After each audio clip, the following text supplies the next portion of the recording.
جی بسم اللہ الرحمن الرحیم۔ امید کرتا ہوں کہ تمام اسٹوڈنٹ خیریت سے ہوں گے۔ آج کا ہمارا لیکچر ہے سبق نمبر 3، حسود حسنہ اور رواداری۔ حسود حسنہ جس میں حضور پاک صلی اللہ علیہ وسلم کی سیرت طیبہ کے بارے میں بتایا گیا اور ان کی رواداری کے بارے میں بتایا گیا۔ آج میں آپ کو بتاؤں گا سب سے پہلے کام یہ ہے کہ اس پر آپ ڈیٹ لکھ رہے ہیں۔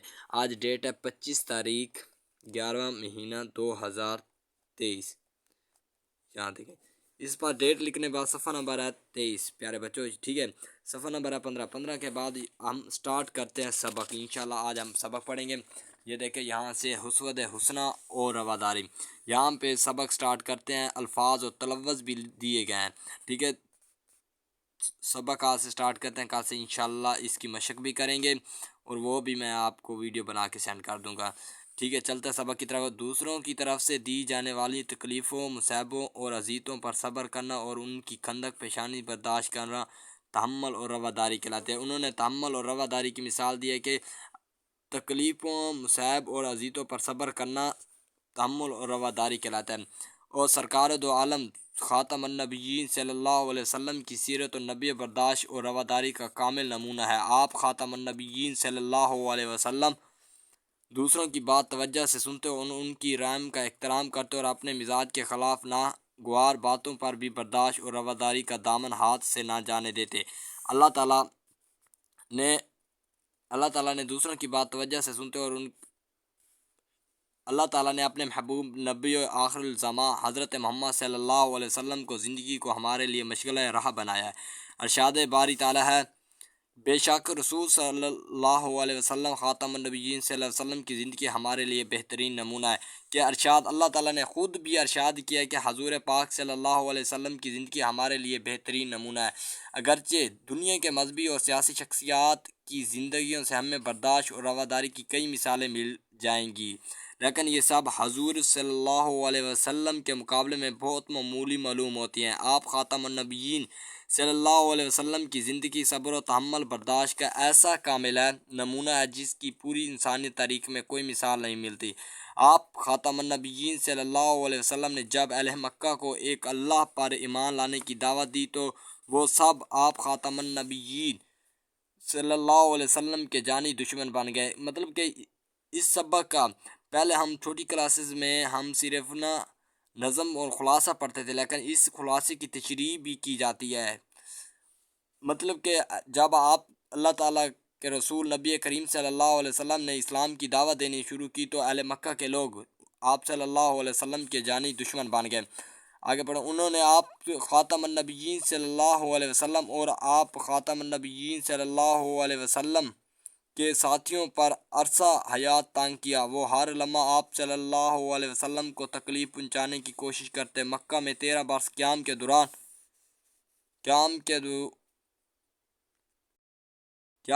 انہوں نے آپ خاتم النبیین صلی اللہ علیہ وسلم کو ایک دن چین سے نہ رہنے دیا، لیکن حضور سرور کائنات خاتم النبیین صلی اللہ علیہ وسلم نے ہر غم اور پریشانی کو نہایت صبر اور حوصلے سے برداشت کیا۔ شعیب، ابی طالب، سفر طیف اور ہجرت مدینہ جیسے واقعات کو ذہن میں رکھے تو ہمیں معلوم ہوگا کہ حضور صلی اللہ علیہ خاتم النبی صلی اللہ علیہ وسلم کس قدر اقدامات کا مظاہرہ کیا۔ آپ خاتم النبیین کی تمام زندگی مصائب علام سے عبارت رہی، مگر آپ خاتم النبیین صلی اللہ علیہ وسلم نے کسی بھی موقع پر صبر کا دامن ہاتھ سے نہ جانے دیا اور ان صابرین کا عملی تصویر پیش کرنے کے نہ صرف مصیبتوں پر صبر کیا بلکہ ان لوگوں کو بھی معاف کر دیا جنہوں نے آپ صلی خاتم النبیین کو بے پناہ تکلیفیں پہنچی۔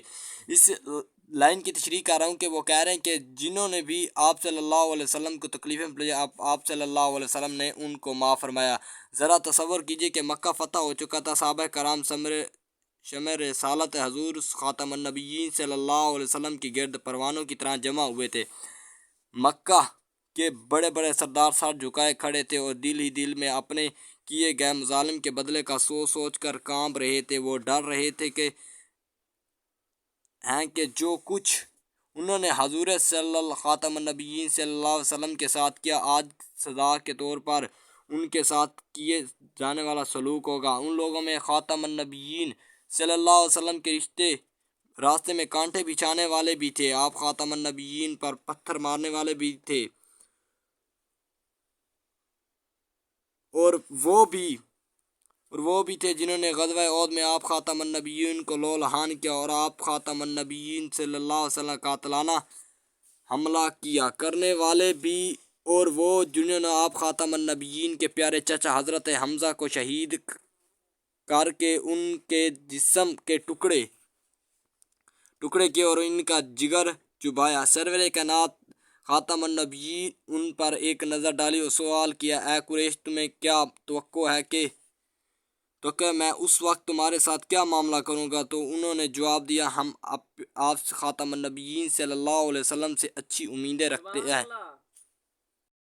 میرے اسٹوڈنٹ، میں اس پیرے کی تشریح کر رہا ہوں کہ اس کا مطلب کہ جب حضور پاک صلی اللہ علیہ وسلم نے مکہ فتح کیا تو اس میں بہت بڑے بڑے سردار بھی پکڑے گئے، وہ بھی پکڑے گئے جنہوں نے آپ صلی اللہ علیہ وسلم پر ظلم کیا، ستم کیا، وہ بھی پکڑے گئے جنہوں نے حضرت محمد صلی اللہ علیہ وسلم کے چچا حضرت حمزہ کو شہید کیا۔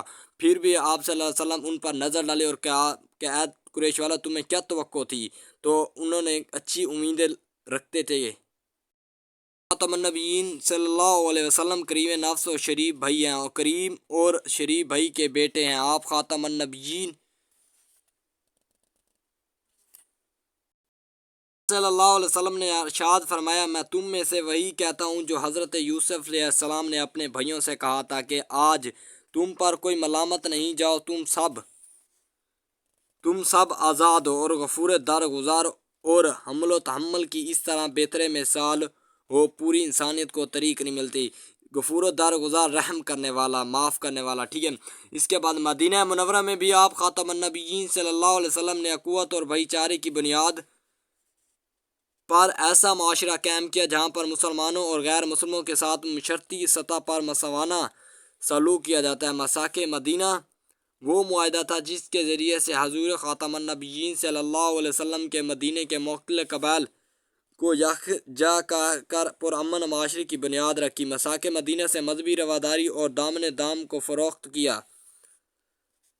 یہ معاہدہ بین المذہب اور ہم آہنگی کی بنیاد پر تھا۔ اس معاہدے کے تحت فریقین کو مذہبی آزادی حاصل تھی۔ اس معاہدے میں یہ شرط بھی شامل تھی کہ ظالم کے مقابلے میں مظلوم کی مدد کی جائے اور قاتل کو کوئی پناہ نہ دی جائے۔ اسی طرح مدینہ منورہ میں اسلامی حکومت قائم ہو جانے کے بعد آپ خاتم النبیین صلی اللہ علیہ وسلم نے اہل نجران مسیحیوں کے ساتھ معاہدہ کیا، جو نہایت جامع معاہدہ ہونے کے ساتھ اسلامی ریاست میں غیر مسلموں کے سیاسی، مذہبی، معاشرتی، معاشی، قانونی حقوق کا ایک مکمل دستاویز ہے، جس نے غیر مسلم اقلیتوں کے حقوق کے تحفظ کی ضمانت کی فراہم کی۔ اسی طرح صلح حدیبیہ کے موقع پر بھی آپ خاتم النبیین صلی اللہ علیہ وسلم نے غفار مکہ کی جانب سے مسلمانوں کو پہنچائی گئی تکلیفوں کے باوجود حد درجہ بندی، نرمی اور لچک کا مظاہرہ کرتے ہوئے ان کو بہت سی شرائط تسلیم کر لیا۔ اس معاہدے کے چند اہم نکات درج ذیل ہیں۔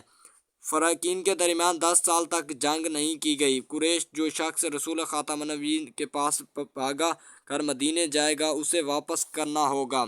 رسول صلی اللہ علیہ وسلم کے ساتھیوں میں سے جو شخص قریش کے پاس جائے گا اسے واپس نہ کیا جائے گا۔ مطلب کہ وہ کہہ رہا ہے کہ جب حضور پاک صلی اللہ علیہ وسلم کا بندہ قریش کے پاس جائے گا وہ واپس نہیں کیا جائے گا۔ قبائل میں سے کوئی قبائل کسی ایک فریق کا حلیفہ بن کر اس معاہدے میں شامل ہو سکتا ہے۔ محمد رسول صلی اللہ علیہ وسلم اس عمرے کیے بغیر واپس جائیں گے، البتہ اگلے سال عمرہ کر سکیں گے۔ اس معاہدے کو قریش نے اپنی فتح سمجھا اور مسلمانوں کو ایک طرف مایوسی پھیل گئی، لیکن صلح حدیبیہ کے بعد مدینہ منورہ جاتے ہوئے راستے میں فتح و نصرت کو نوید لے کر سورۃ الفتح نازل ہوئی، اور بعد میں سب نے دیکھ لیا کہ اس معاہدے کی برکت سے اسلام کو ایک عظیم تاریخ اور دین کے طور پر تسلیم کیا گیا۔ ہمیں چاہیے کہ ہم قرآن و سنت کی تعلیمات پر عمل پیرا ہوں تاکہ ہمارے معاشروں سے بدامنی، لاقانونیت، عدم برداشت کا خاتمہ ہو سکے۔ ٹھیک ہے پیارے بچوں، آج کا لیکچر ہمارا تھا سبق، آپ کو سبق مل گیا، ٹھیک ہے۔ انشاءاللہ نیکسٹ لیکچر میں ملوں گا۔ اگر آپ کو میری ویڈیو اچھی لگی ہے تو میرے ویڈیو کو لائک سبسکرائب ضرور کر دینا۔ انشاءاللہ نیکسٹ لیکچر میں ملوں گا، اس وقت تک اللہ حافظ۔